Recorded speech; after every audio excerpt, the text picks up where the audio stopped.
ሸህሩላሂል ሙሐረም የተከበረው የአላህ ወር።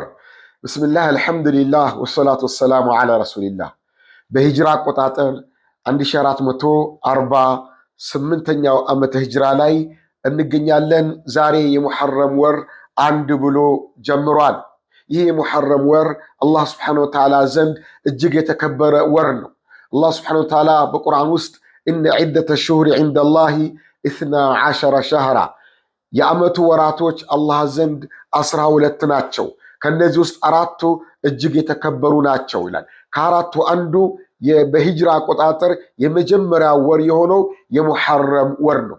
ይህ የሙሐረም ወር ነቢያችን ሰለላሁ ዐለይሂ ወሰለም ሸህሩላሂል ሙሐረም የአላህ የተከበረ ወር በማለት ጠርተውታል። ለምንድን ነው ይህ ወር የተከበረው? አንደኛ በዚህ ወር ከአራቱ የተከበሩ ወራቶች አንደኛው በመሆኑ፣ ሁለተኛ ነቢያችን ሰለላሁ ዐለይሂ ወሰለም ይህ ወር አብዛኛውን ይጾሙ ነበረ።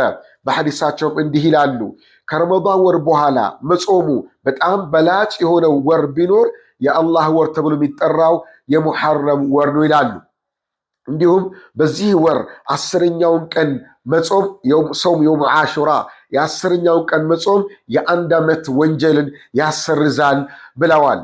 እንዲሁም የ10ኛው ቀን አላህ ስብሓነሁ ወተዓላ ነቢዩላህ ሙሳን ዓለይሂ ሰላም ከፍርዓውን ረገጣ ጭቆና ያዳነበት ነፃ ያወጣበት ቀን ነው።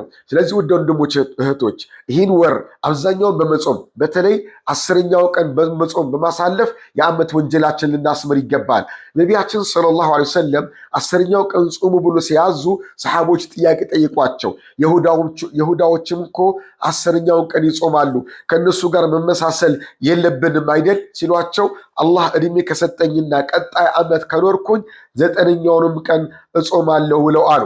ስለዚህ 9ና 10ን መጾም ወይም ደግሞ 10ና 11ን መጾም ተገቢ ነው። ይህ በእንዲህ እንዳለ የአሹራ ቀን 10ኛው ቀን የለቅሶ ቀን አይደለም፣ የሐዘን ቀንም አይደለም።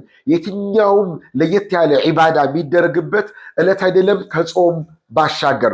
ጾሙን የተባልነው ሌላ የሰደቃ ቀን ነው፣ የሚበላ የሚጠጣበት ቀን፣ ወይም በተቃራኒ የለቅሶ የሐዘን ቀን ነው የሚለው ምንም ማስረጃ የሌለውና ሰዎች በራሳቸው ጊዜ የጨማምረው ስለሆነ ከእነዚህ አይነት ነገሮች ተጠንቅቀን ርቀን በጾም የምናሳልፍ አላህ ያድርገን። ወጀዛኩሙላሁ ኸይረን ወሽኩራ።